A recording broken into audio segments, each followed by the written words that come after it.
Ladies and gentlemen, this is just in.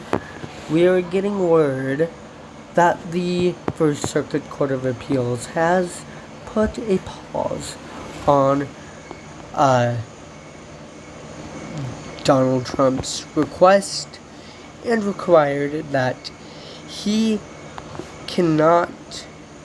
and his administration, cannot avoid paying out SNAP benefits during the ongoing U.S. Republican-led government shutdown. Let's get into this reporting by roll call. Ladies and gentlemen, the article is titled, Appeals Court Rules Trump Administration Cannot Avoid Paying SNAP. Ladies and gentlemen, the article reads, a federal appeals court ruled late Sunday that the Trump administration can be forced to pay full food benefits in November, putting the onus, that's ONUS, ladies and gentlemen, on the Supreme Court to decide whether the administration can avoid paying benefits that feed more than 40 million people. The unanimous ruling from a 3-judge panel of the U.S. Circuit Court of Appeals for the First Circuit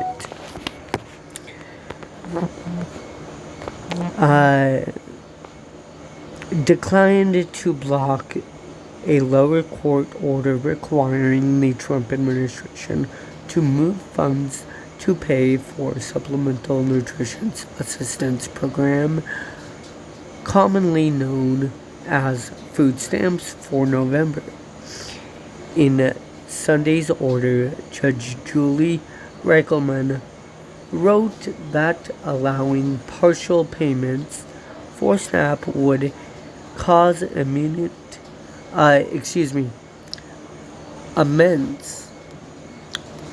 harm nationwide for the more than 40 million people in the program.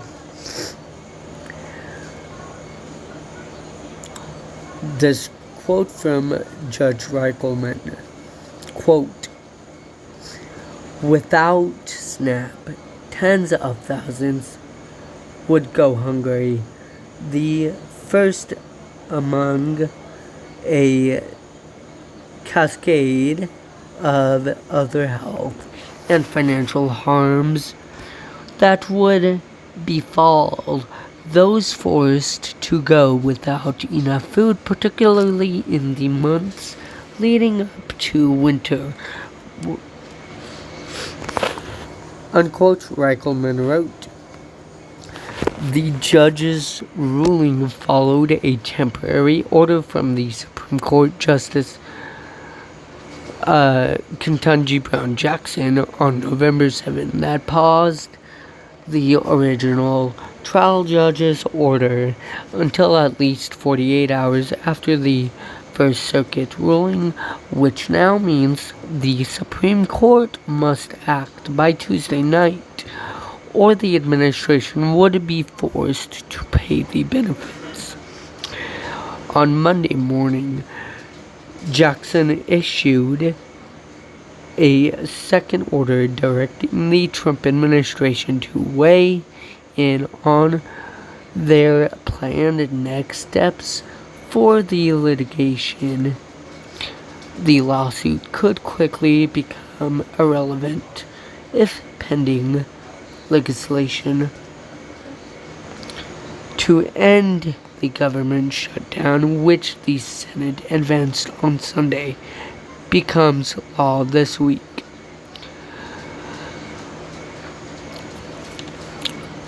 Which, ladies and gentlemen, before we continue, more than likely it will not pass because you still need 60 votes to pass, regardless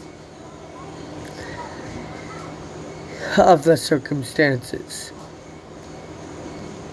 from the House. And more than likely, House Democrats will not vote, because it doesn't have anything that we are wanting in it, ladies and gentlemen. Continuing, ladies and gentlemen. Sunday's ruling came after a flurry of legal filings and administrative flip-flops in recent days as political recriminations mounted over the delays in benefits received by 1 in 8 Americans. After a trial court ordered last month, the Trump administration made a payment of more than $4 billion from a contingency fund to cover part of the food benefits for November as the shutdown has dragged on. You can blame Republicans for that, ladies and gentlemen.